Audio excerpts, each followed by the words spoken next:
Olá, gente, tudo bem? Fátima Reis aqui do Empreendedores do Brasil, um projeto que apresenta empresários que fazem a diferença no Brasil e no exterior.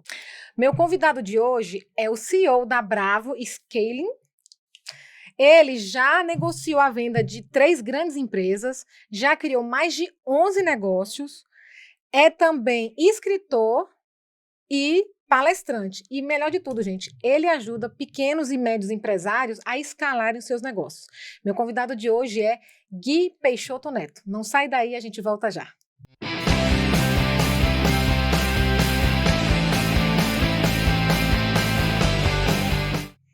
Olá, gente, estamos aqui, eu de volta com Gui Peixoto, ele que tem feito realmente a diferença na vida de pequenos e médios empresários para chegarem a grandes. E eu vou dizer, viu? Eu estou muito feliz com a companhia dele aqui e mais ainda está na TV Mais, Rio Grande do Sul. A gente está na Smart TV e TV Box da Tubarão, canal 46, Sat TV Ijuí, canal 271, Sinalnet, canal 22, Internet ou Sul, canal 26. Gente, muito obrigada pela audiência. E para vocês que nos seguem nas redes sociais, lembre-se que todo domingo, 7h30 na TV Mais e 8h30 em nosso canal no YouTube e também no Spotify. Então vamos lá, Gui, que satisfação estar com você aqui. Estou muito feliz, muito obrigado pelo convite. Prazer, para falar com tanta gente que tem tanta curiosidade como escalar e precisa de ajuda. Então nada melhor do que estar aqui com você para a gente poder explicar um pouquinho e eu poder compartilhar também minha experiência com um público tão especial. Que é maravilhosa, viu? Sua experiência, a pessoa que já foi para os Estados Unidos, para a Suíça, já aprendeu muito e agora está aí para compartilhar você que quer crescer o negócio. Então aqui, você costuma dizer que não falta equipe, falta autonomia. Como essa visão conecta em escalar um negócio? Perfeito. Então, na verdade, é uma provocação que eu faço, né? Claro que tem um desafio, a gente passa por um desafio muito grande de ter que crescer, a gente não cresce sem pessoas, só que a gente não cresce sem as pessoas certas. Na verdade, assim, a gente precisa encontrar as pessoas que vivem nossos valores, as pessoas que gostam de fazer o que fazem e que estão envolvidas em conseguir ajudar a construir, né? Ajudar o empreendedor a construir um negócio próspero.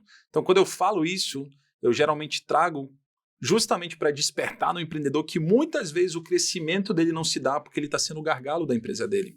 Então, de fato, ele quer crescer, de fato, ele quer fazer com que o negócio gere mais venda, gere mais faturamento, mas para isso ele precisa abrir um pouco a mão do que ele vem fazendo.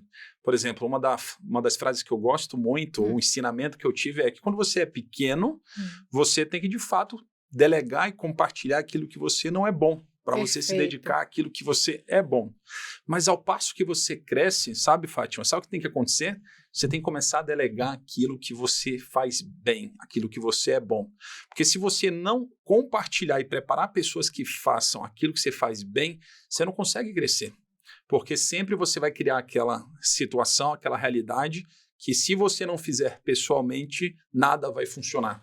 Então, quando eu falo que o problema muitas vezes não é a equipe, mas é a autonomia, é porque o líder precisa despertar que para ele crescer, ele tem que se dedicar não só a fazer as tarefas operacionais, mas principalmente como é que ele vai preparar e desenvolver pessoas para fazer tarefas melhores do que ele.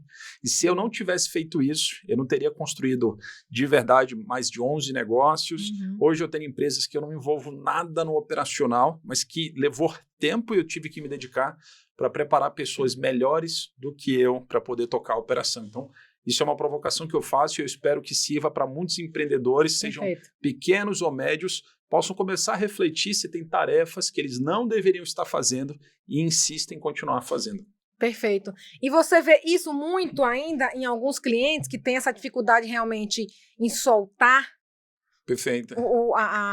o operacional, com medo que dê errado. Qual é o grande medo do empresário em delegar? Perfeito. Então, na verdade, isso acontece em todos os estágios de empresa. Seja empresa pequena, seja empresa média, seja empresa grande, em algum grau o empreendedor acaba ficando preocupado em, de fato, ele passar a delegar. E se eu tivesse que olhar assim, para os desafios que eu vejo que os empreendedores não conseguem delegar, está relacionado normalmente à confiança. Então, confiança, principalmente, é um dos temas que os empreendedores e os líderes eles deveriam enxergar como uma prioridade no negócio deles. Porque a principal pergunta que eu gosto de me fazer nos meus negócios é, peraí, por que eu não quero delegar? Por que eu não me sinto confortável em delegar? Será que isso está relacionado a eu não conseguir enxergar naquela pessoa capacidade para ela implementar aquela tarefa melhor do que eu?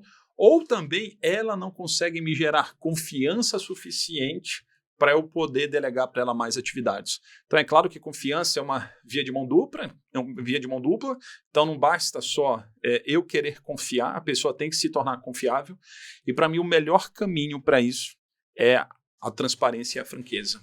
E o que acontece com muitas empresas é que o colaborador não sabe porque as tarefas continuam sendo centralizadas no líder dele, e o líder dele também, às vezes, não conversa com o liderado, porque ele fica se perguntando por que o liderado não pega essas tarefas que ele está fazendo, já que era uma tarefa mais operacional. Então, quando a gente começa a criar uma cultura onde a base é a franqueza, a confiança e um feedback honesto, é quando a gente começa a construir um ambiente favorável para começar a delegar tarefas com mais confiança. Então, é isso que eu acredito. Vou lhe cutucar. Opa, mande. Imagine, eu tive uma entrevistada que é especialista em venda, que é Bruna Arguello, né? Boa. E ela trouxe uma questão interessante. Empresa familiar. Boa. Então, assim, empresa familiar, muita gente fala, não é bom, porque gente da família acaba sendo folgada, etc e tal. Tá. E tem pessoas que falam, não, eu prefiro não contratar pessoas da família, ou dar pessoas da família, porque elas são de confiança, elas vestem a camisa, e se for para resolver, a gente resolve ali. Qual a sua opinião em relação às duas? Os benefícios e os malefícios. Primeiro, o seguinte, só conhece uma dinâmica de uma empresa familiar quem, de fato, ou convive com uma empresa familiar ou faz parte de uma empresa familiar. Que você já teve, né? Um dos seus negócios, né? Eu já participei e, para mim, na verdade, foi uma das melhores coisas que aconteceram, porque quando você está numa empresa familiar, a oportunidade que você tem de aprendizado é extremamente absurda. Então, aprender com os executivos, aprender seja com tio, com pai, com primos que estão na empresa familiar, quando existe esse ambiente de aprendizado, eu acho que quem está numa empresa familiar tem uma oportunidade absurda. Agora, é claro que cada empresa familiar ela tem sua própria dinâmica. Né? E eu costumo falar assim, que não existe certo ou errado, existe o que dá certo ou o que dá errado, sabe? Em termos de resultado. Existe o que dá certo e o que dá errado. E é claro que eu também conheço histórias sobre empresas familiares que as famílias acabam priorizando a confiança e muito provavelmente priorizam isso porque o fundador já passou por alguma experiência no passado de alguém que passou a perna dele e ele carrega uma experiência que fala, cara, para mim é muito mais importante ter alguém de confiança do que necessariamente uma pessoa com todas as competências que eu preciso.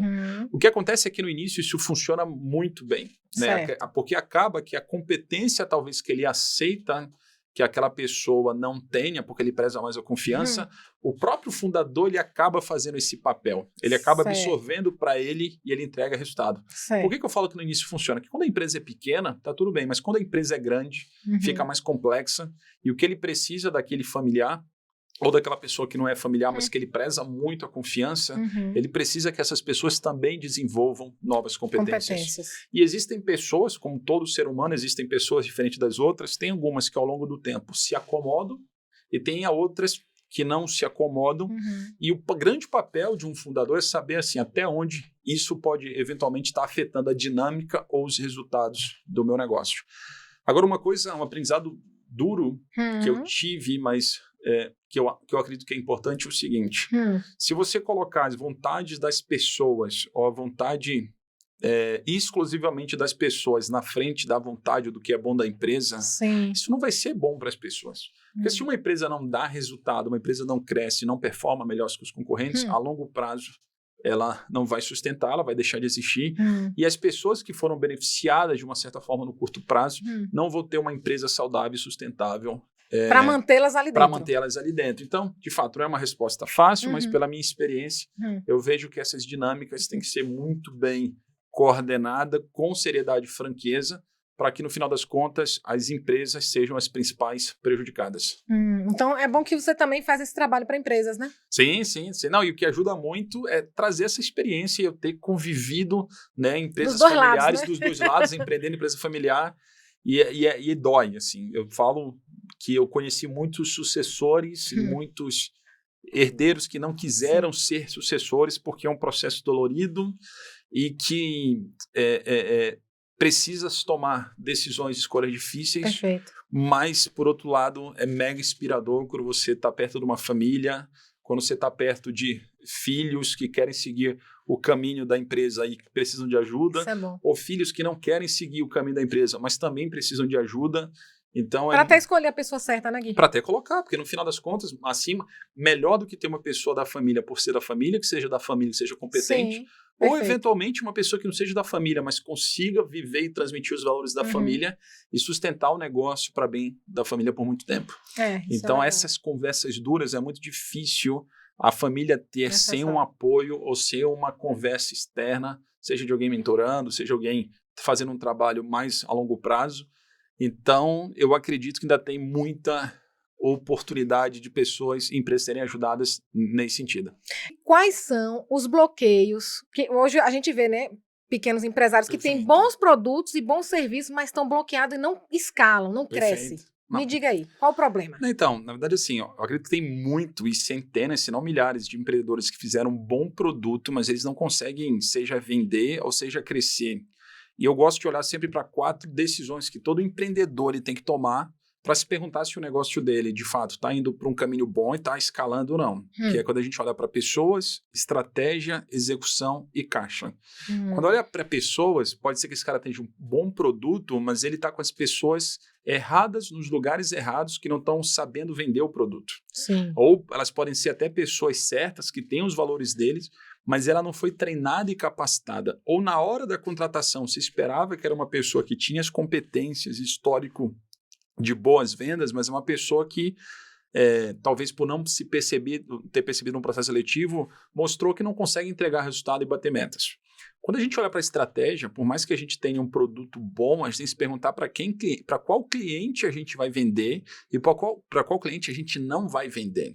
Então, se a gente não tem uma comunicação clara para qual cliente ideal que a gente se propõe a vender, por mais que a gente tenha um produto bom, a gente vai ter que escolher quais são os melhores canais de vendas, quais são os melhores canais de distribuição, qual a melhor oferta que eu vou fazer para poder, de fato, fazer uma conversão maior de vendas.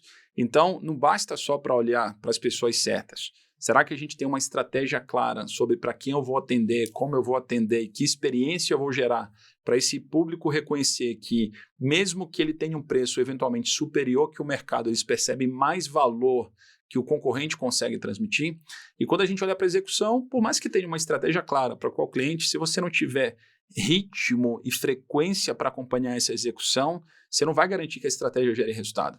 Então, por mais que você tenha resultados, uma estratégia consistente e clara, com que frequência você revisita o seu plano? Com que frequência você revisita as suas metas? Você tem metas trimestrais, semanais, e você faz reuniões diárias para saber onde é que está travando. Por exemplo, uma coisa que poucas empresas fazem é reuniões diárias de 15 minutos, que basicamente é para perguntar o que deu certo no dia anterior, quais são as metas que a gente vai atingir no dia seguinte, 1 ou 2 indicadores no máximo, e como o líder pode ajudar a atingir essas metas. Se isso é feito diariamente, 15 minutos, a reunião semanal não vira uma reunião para só discutir problemas, porque isso foi discutido dia a dia. A reunião semanal fica para focar em que soluções ou ações eu tenho que fazer para me aproximar do meu resultado que eu quero propor. E quando você consegue encaixar bem pessoas no lugar certo, estratégia clara e execução disciplinada, naturalmente o seu caixa tem que melhorar. Então, de novo, o produto é uma parte dos pilares que você tem que se preocupar quando você falar sobre escala. Mas se as pessoas não estiverem encaixadas, a estratégia estiver clara, não tiver uma execução e você ter uma cultura de olhar seu caixa com frequência e com consistência, ele vai se perder pelo caminho e não vai conseguir crescer e escalar seu negócio. Então, por isso que é tão importante ele estar olhando esses 4 pilares. Então, o ideal é uma reunião diária e uma semanal. Então, na verdade, uma reunião diária para discutir problemas mais urgentes do dia a dia, semanal para falar sobre uma ou duas grandes prioridades da semana, mensal para fazer cheque de resultado e como é que foi o desempenho, e trimestral para fazer revisão da estratégia e correção de rumo. Então, quando você cria esse ritmo e essa frequência diária, semanal, mensal e trimestral, você de fato coloca toda a organização alinhada naquilo que é mais importante. Então, essa é a metodologia que eu ensino nas minhas mentorias, que eu ensino nas minhas comunidades e que tem feito, de fato, empreendedores conseguirem tracionar e acelerarem os seus negócios. Pois é, eu já entro nesse negócio dessa Masterclass, que tá um sucesso aí, Boa, né? graças a Deus. A Bravo, Amém. nos fale como é que funciona, como é que as pessoas que estão nos assistindo podem participar dessa Masterclass para depois ter uma mentoria. Explique aí esse processo. Não, a primeira coisa é o seguinte, depois de eu ter montado várias empresas e vendido, assim, tenho 38 anos e tenho muita coisa que eu ainda quero construir, o que eu decidi fazer como próximo passo é me dedicar à educação. É ensinar, compartilhar. Então, é algo que eu sempre fiz, gostei de fazer. Arrisco até dizer que o meu grande diferencial como líder foi sempre ser um líder educador que sempre ensinou e formou pessoas melhores que eu.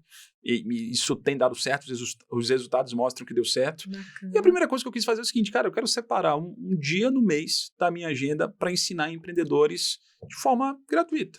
Então, de fato, surgiu a Masterclass, escalar sem se esgotar, porque eu acredito que a escala tem que vir sem esgotamento. Perfeito. E se está vindo com esgotamento, tem algo que está falhando, ou em pessoa, estratégia, execução e caixa. E eu faço esse encontro mensal e eu entrego o melhor que eu tenho de conteúdo da minha experiência durante 1 hora e pouquinho, para os empreendedores que quiserem assistir de forma gratuita. Só que é claro que tem empreendedores que ficam curiosos e têm necessidades e dores latentes que querem que eu apoie eles a resolver isso de forma rápida, prática, assertiva. E para isso eu entendi que eu tinha que criar outras alternativas e produtos e soluções para ajudar esses empreendedores. Então eu criei a comunidade, que basicamente a comunidade é um produto que eu encontro uma vez por mês, esses empreendedores, essa rede de empreendedores que querem escalar sem se esgotar, e eu compartilho conteúdos semanais para ele possa se instigar e se estimular, tá vendendo desafios, porque a jornada do empreendedor é solitária.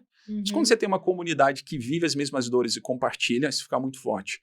Fora isso, tem empreendedores que não guiam, que eu não quero, a comunidade é boa, quero participar, mas o que eu preciso é de, uma imersão forte em conhecimento na metodologia para escalar. Perfeito. Então, tem uma imersão que ela acontece durante 4 semanas, toda sexta-feira, e tem aquele cara que depois da imersão ele fala o seguinte, que beleza, aprendi a ferramenta, aprendi o conteúdo, mas eu quero agora ter o acompanhamento por 6 meses. Perfeito. Aí entra a mentoria em grupo.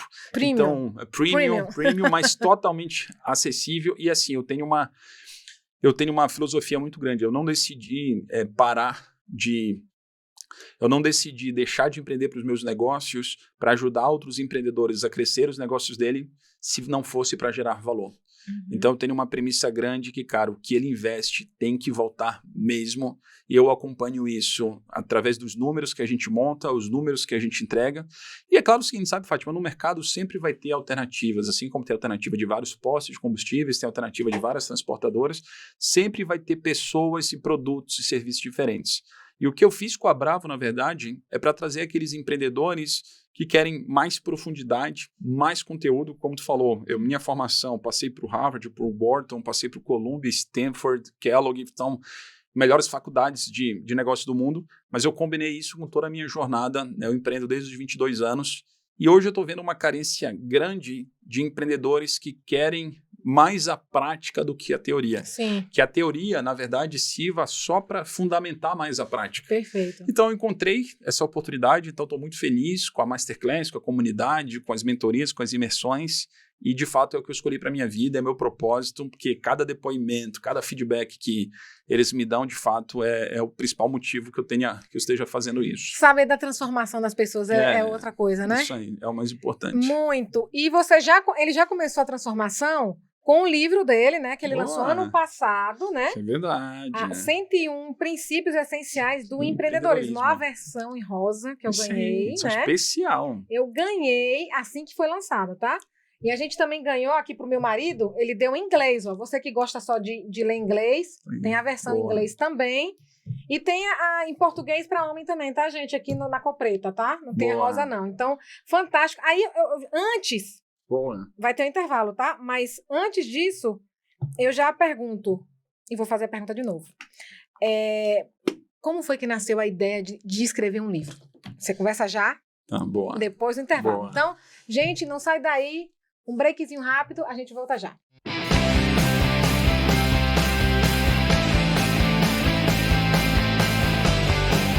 Olá, gente, tudo bem? Fátima Reis aqui de volta com Gui Peixoto, um empreendedor serial e CEO da Bravo Scaling.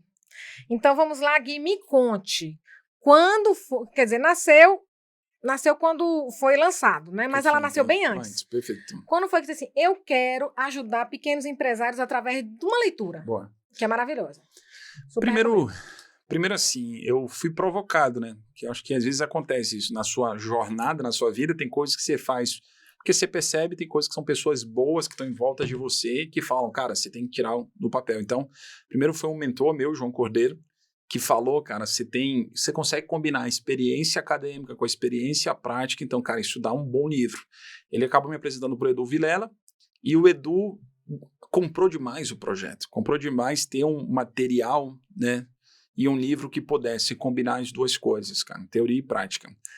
É engraçado, o livro por si só foi um projeto, foi um empreendimento, porque o resultado dele foi muito diferente quando a gente concebeu ou pensou nele inicialmente. Uhum. Então, no meio do processo, a gente começou a ver que eu estava trazendo vários insights e vários aprendizados durante a minha jornada como empreendedor, e ao longo do caminho a gente percebeu que isso poderia se tornar um livro de princípios, que são princípios que... Por que a gente gosta do conceito do princípio? Porque a gente imagina que são princípios e são ensinamentos universais. Então, não importa se o seu negócio está no Brasil, se está fora do Brasil, não importa se o seu negócio está no interior, na grande capital. Cara, existem princípios que, se forem respeitados e se forem aprendidos e aplicados, você consegue ter sucesso nos seus negócios. Então, durante todo esse livro, eu pensei, claro, nos princípios que eu vivi, que eu apliquei e funcionaram para mim, mas que eu acredito que, se aplicados e aprendidos por outros empreendedores, vão fazer eles também terem sucesso no negócio deles. E eu queria fazer um comentário, principalmente do princípio 101, que é o último princípio, que é o princípio que fala sobre... Eu dei o título desse princípio, que chama A Base de Tudo.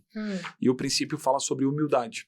Então, na verdade, todos os princípios que eu escrevi, por trás deles tem a essência e o princípio da humildade, porque, no final das contas, o empreendedor que tem mais sucesso é que ele tem, que é o que eu acredito, ele tem uma capacidade absurda de aprendizado, de reconhecer que ele não é bom em tudo e de pedir ajuda. Perfeito. E tem empreendedores que, claro, é engraçado que eu conheço empreendedores que o processo de aprendizado foi através de universidade, faculdade, experiência prática, mas tem empreendedores que eles aprendem não assim, eles aprendem através do aprendizado que outras pessoas trazem para eles. Então, de novo, não importa o processo de aprendizado. Agora, se você tem curiosidade genuína, interesse, essa humildade de querer aprender, você vai conseguir não só aplicar esses princípios, mas descobrir vários outros princípios para você aplicar no seu dia a dia e ter sucesso nos negócios. Então, toda essa ideia de querer criar princípios que apoiasse e ajudasse outros empreendedores, sem dúvida foi o que me fez não só começar, porque começar eu até digo que é a parte fácil de escrever um livro, mas terminar, porque eu levei em torno de 2 anos e meio para poder concluir da maneira que eu gostaria que tivesse. Mas, graças a Deus, hoje, assim, não só recebi feedbacks de leitores brasileiros, mas eu tenho também feedbacks já de leitores americanos que na viram, Suíça assim, também você tem parceiros, eu fiz fiz lançamento na Suíça, fiz lançamento em Boston. Então, tudo isso, de fato, é o que me engrandece. E, sem dúvida, que a própria Bravo, o start de tudo isso, foi começar a colocar a ideia no papel. E agora, na verdade, não é só a ideia no papel, é ideia em sala de aula, ideia em palestra. Perfeito. E eu construí esse movimento para ajudar diversos empreendedores. Perfeito. E essa questão da humildade, ela é importante, Muito, porque aprender com quem sabe. Porque a gente não sabe tudo. Perfeito, você trouxe isso. Então tem aqui, empreender realizações e ajudar pessoas, empreender estilo de vida, tenha fé, trabalhe bem, trabalhe duro, tenha coragem, que é uma coisa que o empresário precisa, tenha hobbies. Gente, é sensacional, viu? Você vai ver aqui o QR Code para você comprar o livro, tá? Super recomendo. E risca ele todo, viu? Porque o bom da leitura do livro é a gente riscar. Aí, tem que usar. Super. Então, vamos lá.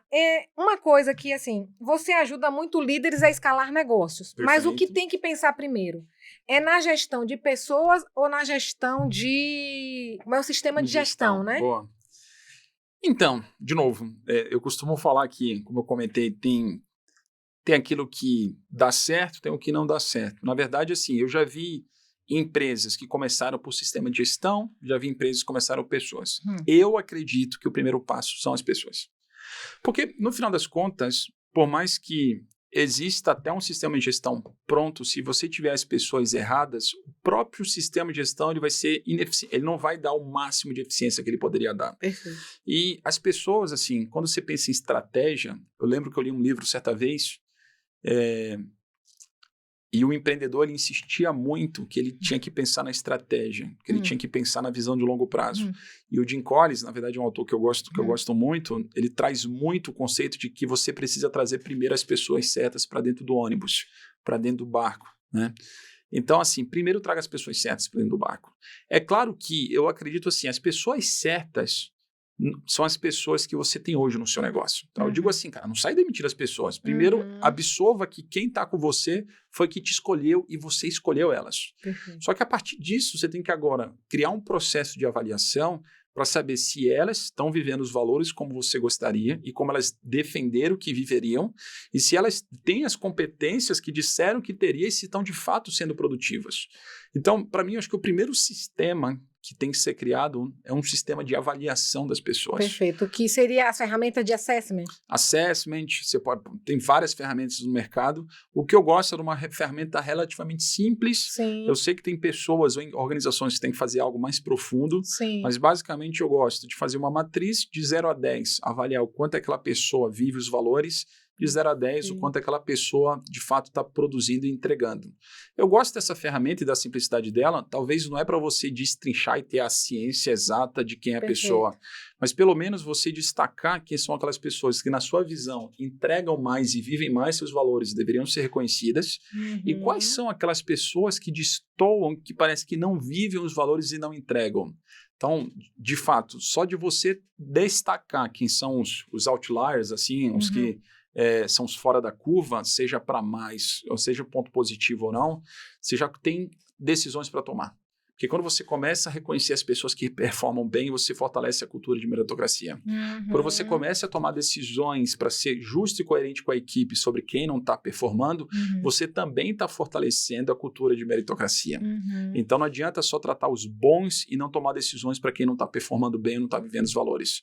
Então assim, eu gosto, cara, cria um sistema de avaliação, 90 dias para você começar a organizar a casa e trazer as pessoas certas e pessoas boas, competentes, que vivem os valores, vão criar um sistema de gestão junto com você que vai ser imbatível. Então, assim, o soft skills é importante, o hard skill é importante. Para você, o que mais pesa na hora de uma contratação? Não, dependendo da função, quando a gente olha para o hard skill, ela é necessária e não tem como ficar sem. Perfeito. Mas cada vez mais as empresas precisam de colaboradores que não têm só os hards, mas têm os softs. Porque cada vez mais existem muitas tarefas operacionais e técnicas que estão sendo absorvendo por tecnologia, estão sendo absorvendo por inteligência artificial, e cada vez mais a gente precisa que o time seja mais criativo, mais inovador, mais curioso, e são, de fato, competências que exigem que a gente seja menos técnico e menos operacional e comece a viver o lado que eu imagino que vai demorar muito tempo, que só o ser humano pode fazer. Graças a Deus. Amém. Eu acredito que tem coisas que a inteligência nunca vai substituir. Sim. Graças a Deus. Nada substitui um abraço. Amém. Entende? Então, as pessoas, assim, ela facilita a vida de muita gente, especialmente do pequeno, tá? Do grande não, nem se fala. Sim. Mas ainda a humanização, ela é importante. Sim. Você vê o quanto... muito tempo vai continuar. Graças a Deus. Sendo. E a gente não vai estar nem aqui se um dia isso acontecer. Perfeito. Então, assim, é interessante você trazer isso, porque você vê, você trouxe uma coisa importante. Se a pessoa contrata certo, dificilmente vai acontecer coisa errada. Sim, a chance. Porque ela já conheceu o perfil da pessoa, já nos 3 meses de avaliação, já percebeu se realmente ela trabalha em equipe, tem proatividade, tudo isso é importante. Então, é mais assertivo, como você trouxe, trazer as pessoas certas, perfeito, porque na hora que for cobrar, capacitar é muito mais simples para a empresa, né? Acredito que sim. Então, crescer rápido sem cultura. Quais são os pilares que você acredita que toda empresa que busca escalar deve ter? Pô, na verdade, voltando um pouco, sim, eu acredito muito que pessoas, estratégia, execução e caixa. Mas deixa eu trazer de um ponto de vista diferente agora, porque assim, todas as empresas, elas têm alguma coisa em melhorar em termos de pessoas, estratégia, execução e caixa. Mas o grande desafio dos empreendedores, na verdade, eles saberem por onde começar.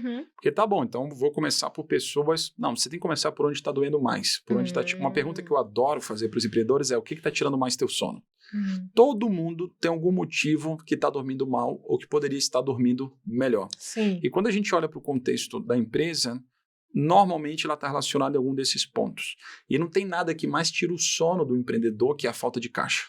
Falta de caixa, não ter dinheiro para pagar as contas é o que gera mais estresse e tira o sono do empreendedor.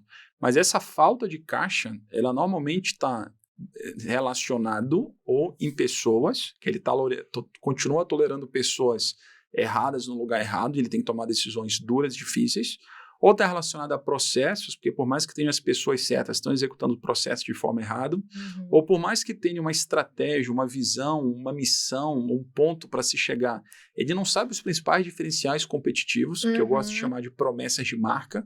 Qual é a promessa de marca que você oferece para o seu cliente?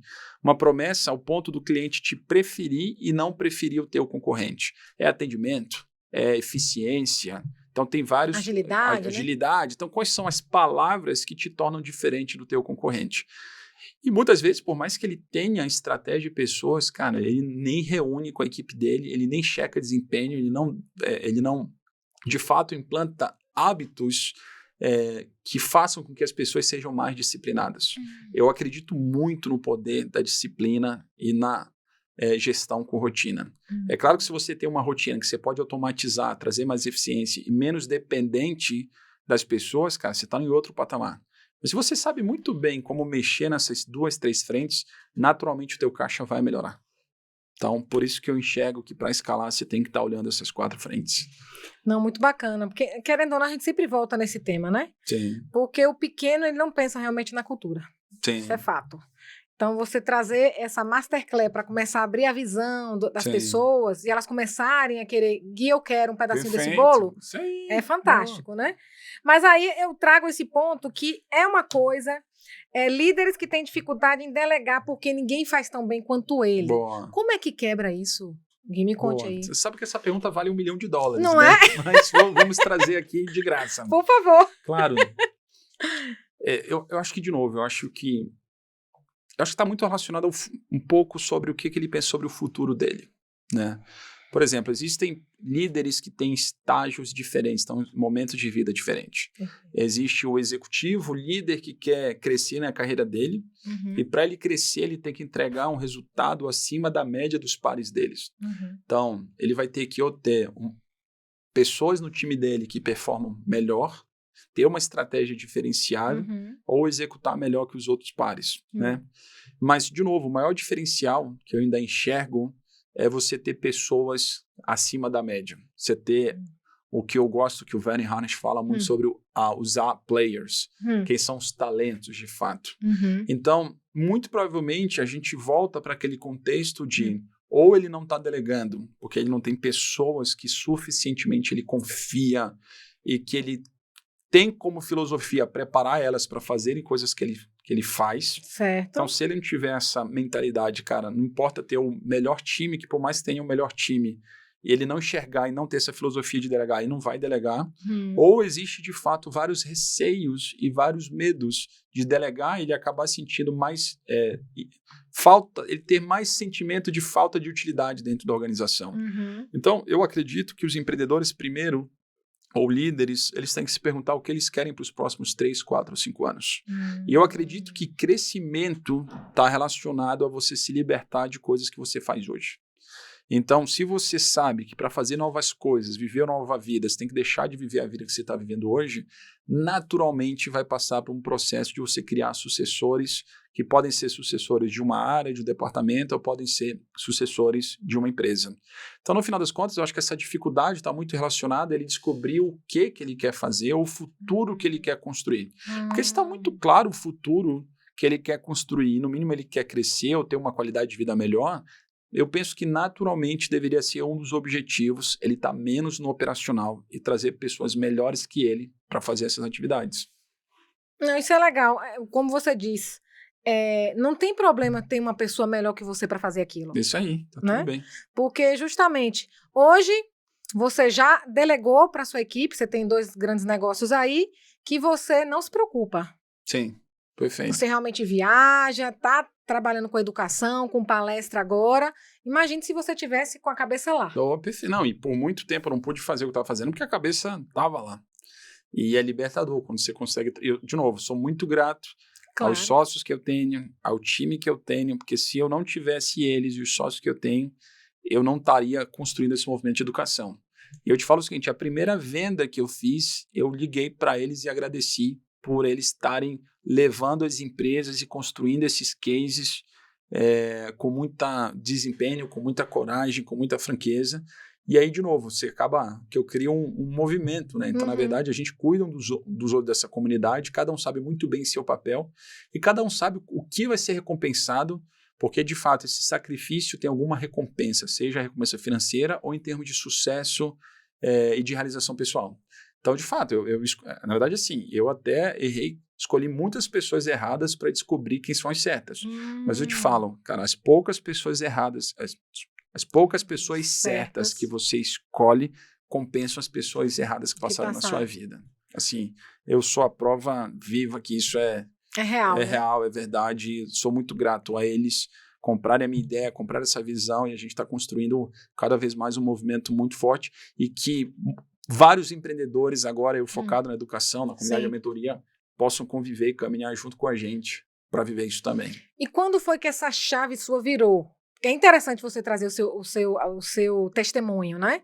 Sim. Porque você viveu muito tempo lá, em Recife. Ele mora em Recife, mas tem coisas aqui em São Paulo, tem nos Estados Unidos, daqui a pouco na Suíça, enfim. Como foi que você virou a chave? Eu quero viver para a educação. E como é que eu vou organizar isso para eu poder me dedicar a isso? Boa pergunta, assim. Viver na educação eu sempre quis, porque eu sempre gostei de educar e palestrar dentro das organizações. Mas meu principal indicador para conseguir fazer isso é as empresas que eu estava envolvido, elas estarem dando lucro. Desculpa, então o principal fator foi, eu só poderia olhar outras coisas, eu só poderia de fato olhar outras coisas se o lucro que estivesse sendo gerado nessas empresas não dependessem de mim. É claro que eu tenho um papel hoje ainda estratégico, eu tenho um papel como conselheiro, né, dessas organizações, então eu interajo, faço reuniões, um negócio eu faço reuniões 2 vezes por mês, tem um que eu faço uma por mês, dependendo quando a gente está em processo de revisão de estratégia, eu participo e ajudo, a gente tem reuniões com mais intensidade, mas são negócios que hoje me geram caixa e dão resultado sem eu precisar estar envolvido pessoalmente e diretamente. Então isso para mim é o que dá mais orgulho. Você se organizou para chegar nesse dia. É isso aí, levou uns anozinhos. Então fique tranquilo, tudo é um processo, tá? Não é do dia para a noite, não.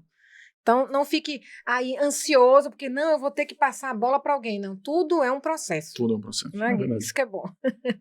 Me conte uma coisa. Qual a importância do network no negócio? Por que eu estou trazendo isso? Porque você é uma pessoa que faz parte de alguns grupos de network e muita gente fala assim, é besteira, grupo de network, de conexões, seja o nome que você der. Qual a importância disso para a gente como empresário e para o nosso negócio? Não, primeiro que eu acredito assim, você tem que estar perto de pessoas melhores que você, né? E tem muitas pessoas que hoje eu só conheci porque eu tive em organizações que me proporcionaram. Uma delas que para mim é que eu mais estou envolvido, que eu mais convivo e contribuo, que é a Entrepreneur Organization, que é a organização de empreendedores. Tem quase 25 mil membros no mundo todo, estão em mais de 80 países. Então, assim, é de fato uma organização forte, mundial de empreendedores e que sem dúvida vai continuar crescendo. E hoje eu faço parte do capítulo São Paulo e eu tive a honra de conhecer empreendedores que tiveram jornadas brilhantes, histórias incríveis que eu não teria conhecido se eu não estivesse fazendo parte de um movimento como esse. Então, assim, networking, quando a gente fala sobre negócios, de fato, assim, eu acredito que primeiro você constrói relacionamento e qualquer tipo de negócio ou venda é consequência. Então, quando eu entro nessas organizações, eu estou procurando fortalecer o meu vínculo pessoal com outras pessoas que têm histórias para compartilhar que podem me ajudar, principalmente até na vida pessoal. E a gente, com o tempo, criando vínculos, a gente conhece mais os negócios, conhece mais as empresas E, por consequência, você vai descobrindo que existem oportunidades de você gerarem valor juntos. Perfeito. E que não necessariamente pode ser ganhar dinheiro, mas gerar outro tipo de valor.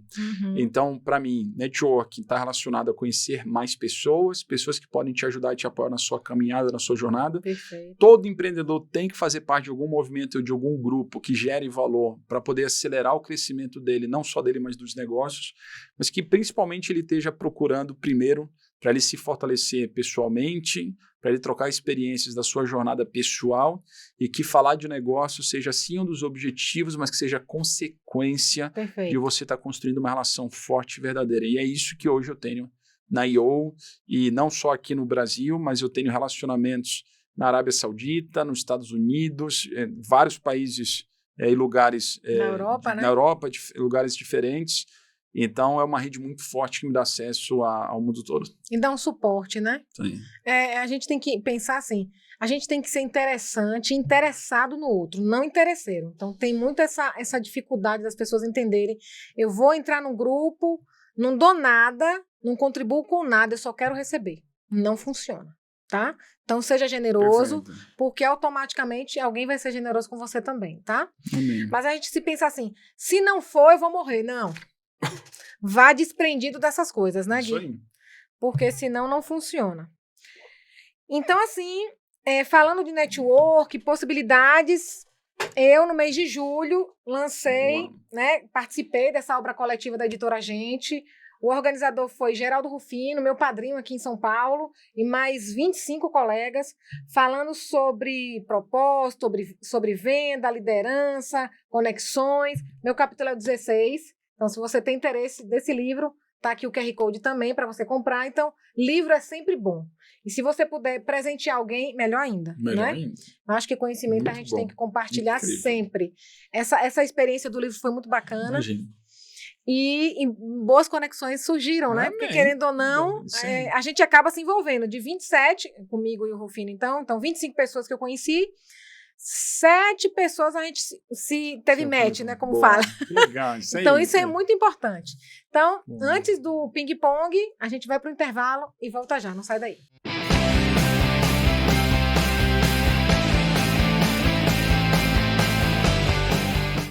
Estamos aqui de volta em nosso último bloco para fazer um ping-pong com o Gui. E não esqueça de seguir nossas redes sociais, Empreendedores do Brasil Oficial. O Gui também vai aparecer aí, Gui Peixoto, simples assim. Então siga ele nas redes também, aprenda muito com ele, que é conteúdo diário, e participe da Masterclass. Não esqueça, está aqui o QR Code também, para você entrar lá no grupo e participar da próxima Masterclass que ele vai fazer, tá bom? Então vamos lá, rodando a vinheta do ping-pong. Então, começando, para você internacionalizar, é um sonho ou uma realidade? Hoje é uma realidade, já foi um sonho. Só para dar alguns exemplos, hoje eu represento o Scale Up, que é a metodologia de um livro do Verne Harnish, e eles têm um processo, um programa de formação de coaches que representa essa metodologia. Então, eu sou um dos coaches no Brasil, e isso abre portas, e está abrindo portas para eu dar treinamento e formar pessoas, seja no Brasil, na América Latina ou nos Estados Unidos. Perfeito. Eu também estou indo para o Global Speaker Academy em Cancún, daqui a umas 2 semaninhas, para me aprofundar em metodologias internacionais, um programa feito pela IO, e isso daí vai abrir ainda mais portas para eu ser palestrante internacional, então isso daí já está sendo construído. E também mais ainda outras oportunidades, né, de eu estar fazendo negócio nos Estados Unidos, na Europa. Então, todo esse novo posicionamento vai fortalecendo e criando essa identidade de eu estar educando e formando empreendedores, seja no Brasil, seja em qualquer lugar do mundo. Perfeito, olha só. Ele já sonhou, mas botou no papel e agora está realizando. Muito legal, viu, gente? Expansão exige mais visão estratégica ou coragem para executar? Para mim, os dois, assim, porque, na verdade, é o seguinte, a visão, ela é o combustível. Você começa a executar, você começa a ficar cansado, é difícil, e o que vai te fazer dar energia é você lembrar que alguma vez você imaginou e teve a visão, e se imaginou numa posição, né, que te alimenta e te faz renovar essa energia. Então, para mim é o seguinte, a visão sem execução é ilusão, né? E a execução sem visão, você está indo para um lugar meio completamente perdido. Então, para mim, assim, essa daí tem que ter as duas. Perfeito. Mas você só pode escolher uma. Posso escolher uma? Aqui Então, exige mais. Aqui pode exige escolher mais. uma, então execução. A execução exige mais. Execução, porque para mim é o seguinte, executa e no meio do caminho tu vai descobrir para onde tem que ir. Porque a execução realmente, ela exige muito mais, né? Sim. Tem pra onde correr. E qual é... Não, crescer rápido ou crescer a longo prazo? O que pesa mais? Então, depende, porque esse depende do negócio que você tem. Tem negócio, se você não crescer rápido, você perde a oportunidade, outras pessoas vão crescer, outros negócios crescer mais rápido que você e você perde no acesso ao mercado. Então, é muito o que está acontecendo com a inteligência artificial, as empresas de IA, elas estão cada vez mais não só procurando ser pioneiras em novas tecnologias e nova forma de se aplicar o IA, mas elas têm que fazer isso rápido para conseguir se tornar referência naquele mercado. Perfeito. Mas o negócio, só que, assim, para mim crescer e escalar, são coisas diferentes, né? Então, e outra coisa, inchar e crescer são coisas diferentes. Então, primeiro, tem empreendedor que acredita que está crescendo, mas está inchando, porque de fato ele não tem um crescimento que faça ele gerar resultado e gerar valor. E escalar, de fato, é um crescimento mais acelerado, mas a escala, de fato, resiste quando esse crescimento se torna menos dependente de você. Porque você pode crescer, gerar crescimento e essa dependência de você está até aumentando. Você não consegue escalar se você não fizer o efeito inverso de começar a crescer rápido e fazer com que o negócio dependa menos de você. Então, para mim, essas são as principais diferenças. E, de novo, isso aqui depende do negócio que você está. Tem negócio que, cara, você tem que crescer, tem negócio que você tem que escalar. Espera. E rápido. Ah, tá, ok. E qual é o primeiro sinal de que uma empresa está pronta para expandir? Na minha leitura, geração de caixa. Sempre, né? Geração de caixa, porque é o seguinte, tem empresas que estão crescendo sem geração de caixa, é verdade, mas, de novo, são os grandes extremos. Mas por que eu gosto? Porque toda empresa, para ela crescer, ela precisa de investimentos. Ou você vai ter caixa para reinvestir, ou você vai ter que buscar investimento em formato de dívida, ou vou ter que trazer sócios e você vai diluir o equity. Então, a melhor maneira é você conseguir gerar valor para os seus clientes ao ponto de você gerar caixa e você financiar o seu próprio crescimento.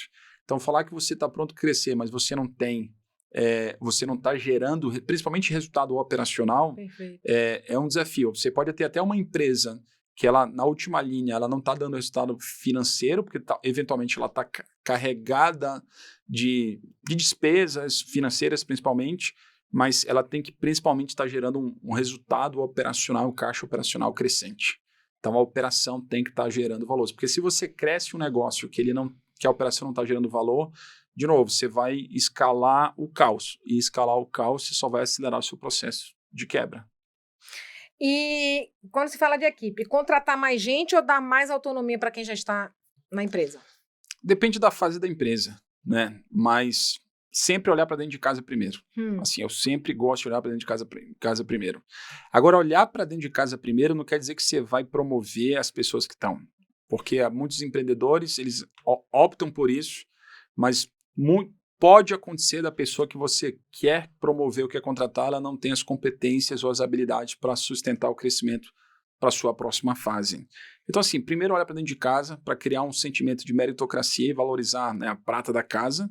Mas se de fato você não vê as pessoas com as capacidades, habilidades necessárias para sustentar o crescimento, seja franca com essa pessoa, explique os motivos da sua decisão para ela entender e, pelo contrário, ela se engajar a querer se desenvolver. Mas, de fato, se ela não estiver pronta, vá para o mercado e traz gente que possam aumentar valor, né? E agregar e trazer mais competências para a tua empresa. Perfeito. Qual foi a decisão mais ousada que acelerou sua expansão? Entrar em negócios que eu nunca tive experiência, mas eu acreditava que a minha capacidade de colocar as pessoas certas nos lugares certos iriam preencher essa lacuna. Assim, só que eu acreditei ao ponto de não ter certeza sobre isso, mas eu acreditei que isso seria possível. E pela minha dedicação, pelo meu esforço, capacidade de execução, eu acabei fazendo isso. Mas foi ousado. Como é que você entra num negócio que você não tem experiência e o negócio dá certo e dá resultado? Sim. Então, de novo, eu não foquei naquilo que era ruim, eu foquei naquilo que era bom e eu tive muito perto dentro do negócio para garantir que as pessoas estavam no lugar certo, fazendo a coisa certa. Então, para mim, foi bastante ousado porque isso poderia ter dado muito errado. E aí vem a pergunta, o que você considera o maior erro das empresas ao tentar escalar? Não tem um plano. Não tem um plano para isso. Para mim, eu acho que isso é a maior falha. Tipo, você acaba querendo crescer por instinto e que, de novo, esse instinto pode estar dando sinais de ter algo certo, mas se você não tem principalmente um plano financeiro, orçamentário, que você cheque ele com frequência, cara, de novo, empresa que cresce rápido precisa de muito caixa. Então, se você cresce e não tem um plano claro de fonte de crescimento para esse teu negócio, você vai ter um negócio bom, com produto vendendo bem, e você não podendo mais produzir e entregar porque faltou caixa para poder investir em estoque, investir em tecnologia. Então, para mim, cara, exige uma clareza grande de como você vai crescer. Se pudesse resumir em uma palavra a sua visão de escalabilidade, qual seria? Pessoas. Assim, para mim, no final das contas... Tudo depende de pessoas. Depende de pessoas, porque ou você é o gargalo que ela não escala, ou você não é o gargalo e você tem que ter pessoas, de fato, fazendo a coisa certa melhor que você. Então, por isso que eu gosto muito desse tema e de querer me dedicar a ter pessoas melhores do que eu, e é isso que me ajudou, de fato, a escalar. A gente vê brilho nos seus olhos. Isso aí. Qual ferramenta ou estratégia você não abre mão para crescer com consistência? Para mim, clareza. Porque a gente fala de ferramenta, qual é a ferramenta que eu gosto e faço? Alinhamento de visão e ter um resumo da visão muito claro. Então, basicamente, tem uma ferramenta que eu uso e que eu ensino para empreendedores, nas comunidades, mentoria que vem do Scale Up, que basicamente fala quais são os valores, qual é o propósito, quais são as promessas de marca, qual é o BHAG, que é a vontade, né, aquele sonho audacioso, qual é a prioridade do primeiro trimestre, do primeiro ano e do próximos 5 anos, isso em uma página, todo o time construindo e percebendo, e na parte de baixo dessa ferramenta, cada pessoa coloca o seu nome e diz quais são os indicadores que vão usar para medir como vão atingir, contribuir com aquele resultado, e quais são as ações que eles vão fazer para poder bater a meta daqueles indicadores. Então, imagina você ter uma ferramenta e uma página que toda pessoa da equipe constrói e monta. Você tem um alinhamento muito claro e uma clareza muito clara, não só para onde a empresa vai, mas como cada um vai contribuir para que se chegue lá. Perfeito. E que conselho você daria para quem sonha em expandir, mas ainda tem medo de arriscar? Olhe para a câmera da verdade e deixe esse recado. Então, meu conselho foi um pouco foi muito do que eu fiz, na verdade, na minha jornada, como empreendedor, você tem que arriscar, não tem muito jeito, só que arrisque de forma pequena. Tem uma história que eu sempre conto quando eu falo do meu livro, que normalmente tem muitas pessoas que querem empreender, mas elas preferem, em vez de abrir primeiro um carrinho de cachorro-quente, ou abrir um food truck, algumas coisas mais simples e objetivas, eles já querem partir para um restaurante. Porque restaurante vai dar mais visibilidade, porque restaurante é mais legal, mais pessoas vão poder estar frequentando, às vezes é um ponto que apareceu. Cara, mas um negócio pequeno, ele tem desafio em contas a pagar, em contas a receber, ele tem desafio em gente, em equipe, em estratégia. Então, assim, você tem medo, que bom que você tem medo, porque medo é um artifício que a gente usa para a gente se preparar mais. Agora, não deixe o medo ser tão grande ao ponto de limitar qualquer ação sua. E enxergue montar um negócio pequeno para você testar quase como é que um curso que você está lhe dando para você aprender na prática como empreender. E assim, quando você, de novo, administra e segura a ansiedade, faz esse carrinho de cachorro-quente ou essa bicicleta de cachorro-quente começar a dar resultado e aí você começa a expandir. Então, ter paciência e aprender com consistência, para mim, é um dos grandes fundamentos para você conseguir escalar. Quanto mais aprendizado e quanto mais habilidade você tiver, você vai conseguir daqui a pouco atingir seu restaurante, por que não ter sua rede de restaurante? Então, comece a fazer isso rápido, logo, para você aprender o que você sabe fazer de bom, o que você não sabe de bom e quem são as pessoas que você quer trazer para lhe apoiar pelo caminho. Então, esse é o meu grande conselho para vocês. Muito bom! O programa foi sensacional, gente. Eu amei, né? Eu sempre posso bater esse papo com ele. E você que viu o programa, reveja e aprenda com o Gui através do livro dele, da Masterclass. Não esqueça. Amém. Ele é a nossa 31ª capa. Você pode baixar aqui também. O QR Code vai aparecer da revista Empreendedores do Brasil. Pode baixar gratuitamente e compartilhar a história do Gui para todos os empreendedores e empresários que você conhecer. Gui, Muito obrigada por compartilhar. Foi muito bom. Muito bom aprender mais um pouquinho com você nessa tarde. Perfeito. Então, que Deus continue abençoando você, Amém, seus projetos, sua família. Amém. Né? E vocês que nos acompanharam, meu muito obrigada. E fica a dica. Seja a mudança que você quer ver. Faça a diferença. Fiquem com Deus e até o nosso próximo programa.